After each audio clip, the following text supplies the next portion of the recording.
segmentation analysis consisted of the types of customers that would fit the co-op's personalities.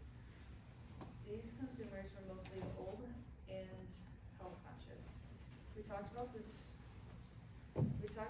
strengths, weaknesses, opportunities, and threats that pertain to the co-op, and concluded that they desperately need to use their social media platforms to the fullest.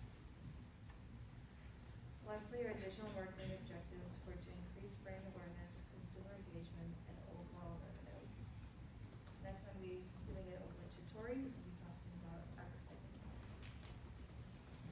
Okay, so for our advertising plan, we came up with two major things that we think will benefit the co-op. We think during the summer and spring months where it's warm, people are out at the bike trails, they're at Presque Isle.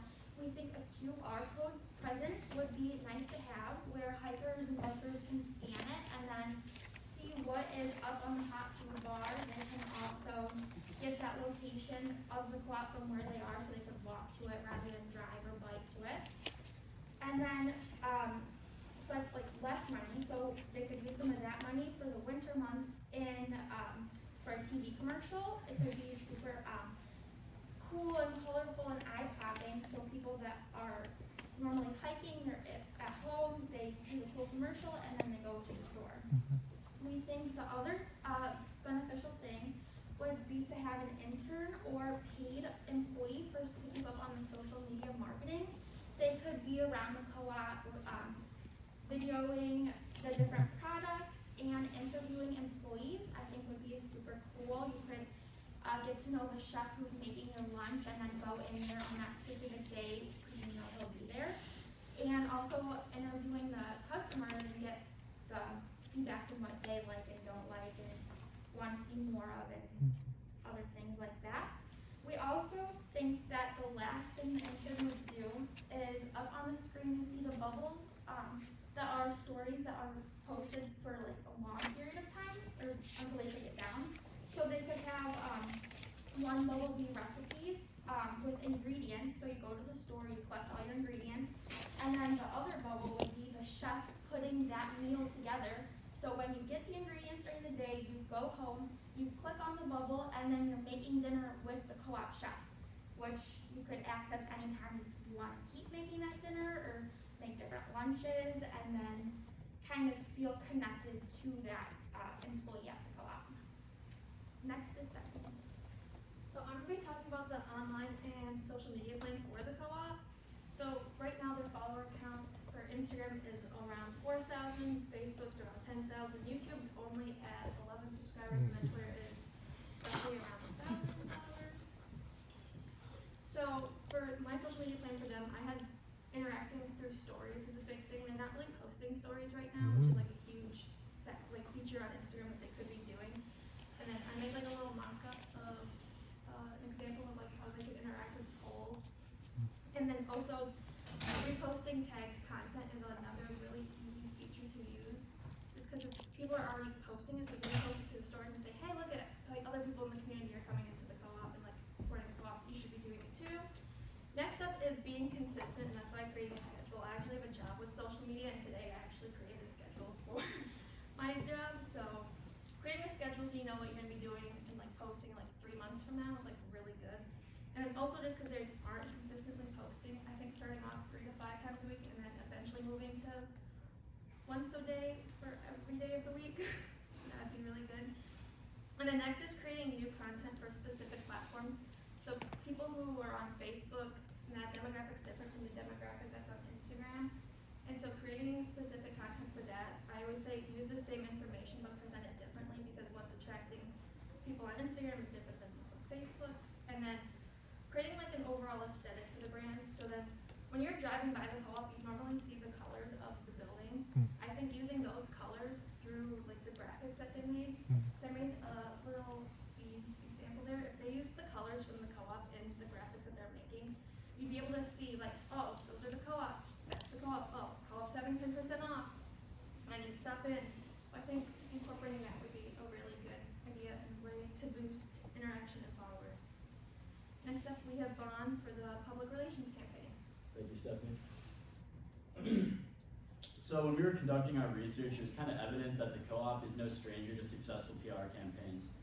Whether it's things like Tai Chi in the basement to bring customers in, the local version of Supermarket Sweep, which they call the co-op sweep, which happened pre-COVID, or even things like they're doing right now, like the spend $150 in the store and get a free turkey campaign that's currently going on. But however, with COVID, a lot of that stuff got slowed and all their PR and marketing efforts kind of had to hit the brakes a little bit and move to the back burner.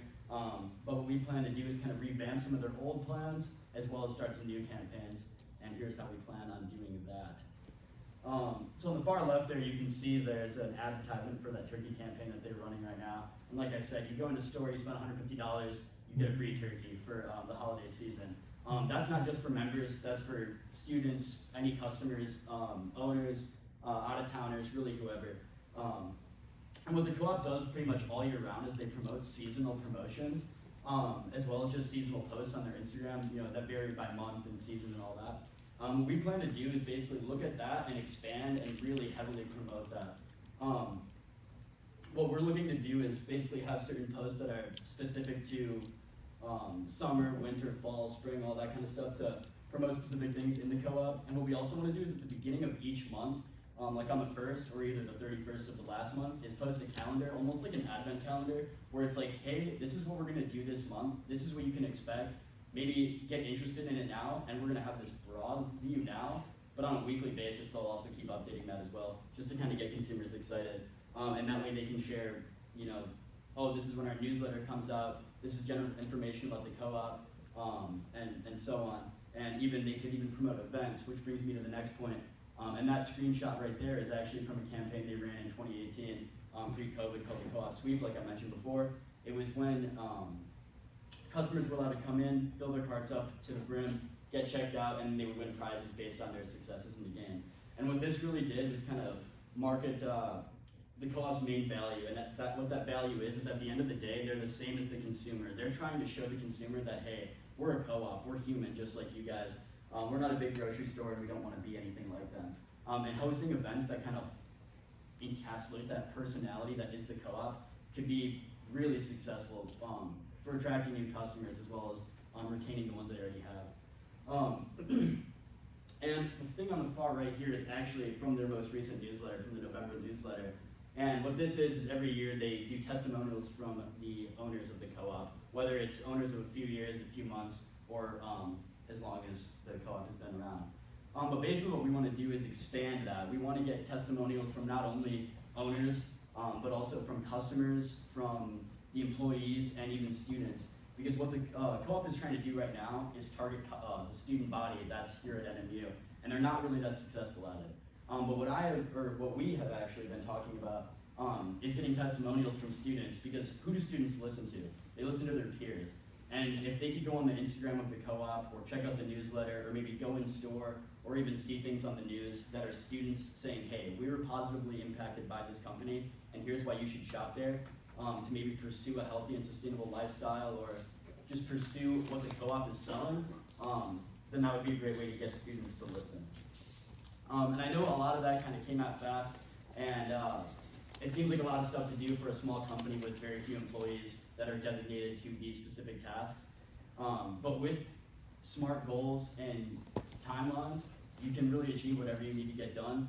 So now I'm going to pass it to Liz, and she's going to talk about time management using timelines. So for the timeline, they should be doing it on a yearly basis. And for the full year of January 1st to December 31st, they should be focusing on bringing in new customers and connecting with existing customers. And then they should do everything else month by month, the way that they're doing it seasonally and stuff like that right now. And so this can be including their 3 to 5 posts per week. They can plan it out for the months, and they can do seasonal things. Like for January, they could post ring in the new year with the co-op and post a bunch of deals that are going on in store. Or for Labor Day, they could do Happy Labor Day weekend and show posts, show deals that are going on for that weekend with barbecue deals and camping stuff. And then on top of doing feed posts, they should also be trying to focus each month on posting on their stories. And on their stories, they should also be trying to connect to their audience with the community. And so this would be including talking about if they're gonna be at the farmer's market, have a table out, be like, hey, we're gonna be at the farmer's market, come out, or if they are gonna be at Blueberry Fest, they can post about that. And just like using their social media each month to post seasonal things that pertain to that month, because that's big in their newsletter, but they don't really do it anywhere else. And that's what they should be doing for the timeline. And then we have preliminary budget with Dave. Thank you. So I'm gonna be going over our preliminary budget with you guys. There were several factors that kind of went into this, and we're gonna go over a couple of them. So firstly, we wanted to evaluate what a digital media employee would be and what we would pay them. So up here I have a chart kind of going over these details. So we would pay them probably at $13 an hour starting out with opportunities for raises. Right now, the baseline for co-op salaries, hourly rates are $13 to $16 an hour, and we think that that starting out with $13 with opportunities to improve from there would be appropriate. The hours per week we allotted for this were 15. This is up to the co-op on whether or not they want them to do photography and graphic design as well as doing socials, because if they did decide to do photography and graphic design, that would take a lot more time.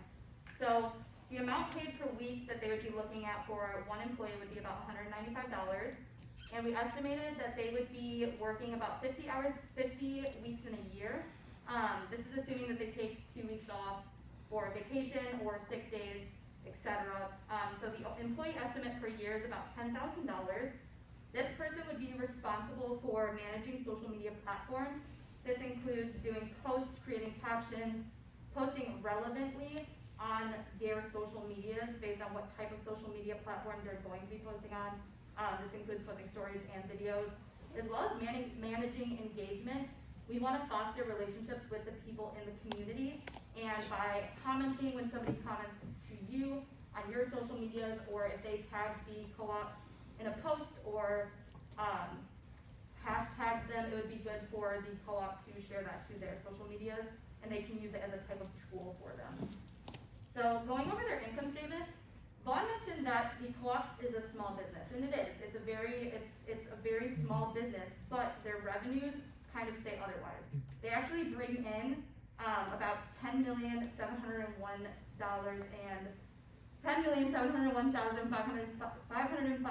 in 2020. This is referenced from the co-op's income statements that they post on their official website, and they have 2020 to 2018. Obviously, we don't have 2021's sales to go off of right now, so we estimated based on the 2020 revenue. So according to the American Marketing Association, the advertising and marketing budget for a small business should be around 7 to 8% of annual sales. However, if the co-op were to implement this, it would be about like $800,000, and they're actually already outsourcing to Bennett Media Group. We had the opportunity of talking to the marketing person at the co-op recently this last week, and they outsourced to Bennett Media Group for SEO, pop-up ads, and e-commerce management. And they actually have a really great SEO, and Bennett Media Group is doing a really great job at optimizing that for them. When you look up grocery stores near me, the co-op is the first one to show up above Meijer and Walmart, which are their biggest competitors. So we estimated out 2 different budgets. One is a high estimate and one is a lower estimate. So for the high estimate, we included that digital media employee estimate that we talked about before, which is about $10,000. We wanted to allot some money to giveaway expenditures. They do in-store giveaways right now, but we think a really good way for them to fully optimize their social media platforms would be putting those giveaways on their social medias.